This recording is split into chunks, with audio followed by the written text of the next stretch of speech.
un homme de 48 ans a entendu son pénis se briser en plein rapport sexuel. À la vue de ce cauchemar, le membre de ce dernier a pris un volume impressionnant. Lors de cet accident, il a appelé une ambulance et le verdict était sans appel, fracture du pénis et urètre déchiré. Heureusement, plus de peur que de mal puisqu'il a été renvoyé chez lui avec un traitement médicamenteux contre la douleur. Abstinence sexuelle suite à cet accident qui aurait pu être tragique, les médecins ont administré à Marsden de puissants analgésiques après qu'il ait été admis à l'hôpital. Ces derniers lui ont également recommandé de ne pas avoir de relations sexuelles pendant la durée d'un mois. Seulement, l'homme intrépide n'a pas respecté les mesures conseillées par les docteurs et a eu des rapports sexuels avec sa compagne 3 semaines plus tard.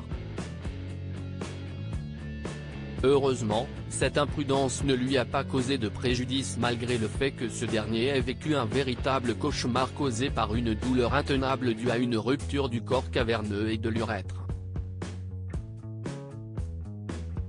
Reprise des hostilités suite à ce douloureux incident, ce peintre et décorateur anglais ne se laisse pas démonter et continue à assouvir ses ardeurs.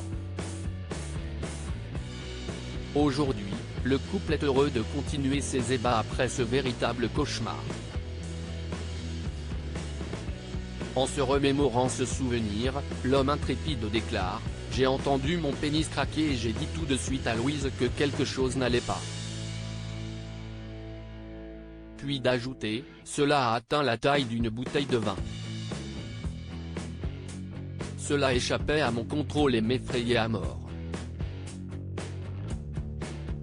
Il explique également qu'il a ressenti une douleur atroce qui est venue par vagues avant de devoir aller à l'hôpital, le pénis rempli de sang. Rupture du corps caverneux. Si la fracture pénienne de l'homme était extrêmement douloureuse, c'est essentiellement parce que le corps caverneux s'est rompu en entraînant une perte de l'érection avec de graves ecchymoses.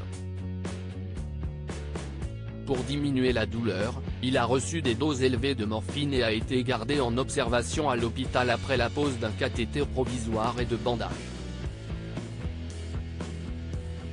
Une intervention qui lui vaudra la réparation du muscle pénien. Panique de la compagne face à ce terrible spectacle, la petite amie de Marsden était effarée.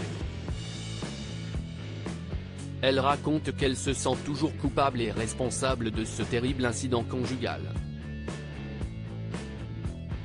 Il a trop souffert et cela a été terrible à voir, déplore-t-elle. Avant de continuer, c'était vraiment effrayant quand c'est arrivé.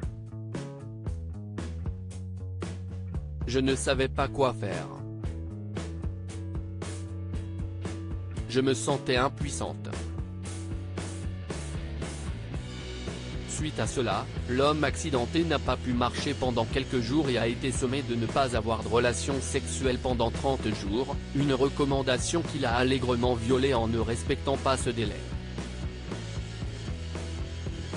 Selon lui, son pénis avait guéri au vu de la diminution des bleus, mais il raconte que son premier ébat était douloureux. Gray a expliqué qu'il appréhendait fortement son retour sous les draps mais qu'il n'a cependant pas été découragé. Une fin heureuse donc, pour l'homme à la libido d'acier, et sa compagne, évidemment. Il renchérit même que l'idée selon laquelle il ne pouvait plus faire l'amour le rendait malade. Quelles positions peuvent être dangereuses? Si avoir des relations sexuelles est bon pour la santé physique et mentale, certaines positions peuvent être plus enclines aux accidents tels qu'une fracture du pénis. Parmi elles, la position de la lionne, l'andromaque et même parfois le missionnaire quand la pénétration est rapide. Cet accident se manifeste par un craquement, des ecchymoses et un gonflement important. En présence de ces symptômes, il est capital d'agir immédiatement en se rendant aux urgences. Une intervention chirurgicale ainsi qu'un traitement antidouleur pourront être envisagés pour résoudre les lésions causées par cet accident.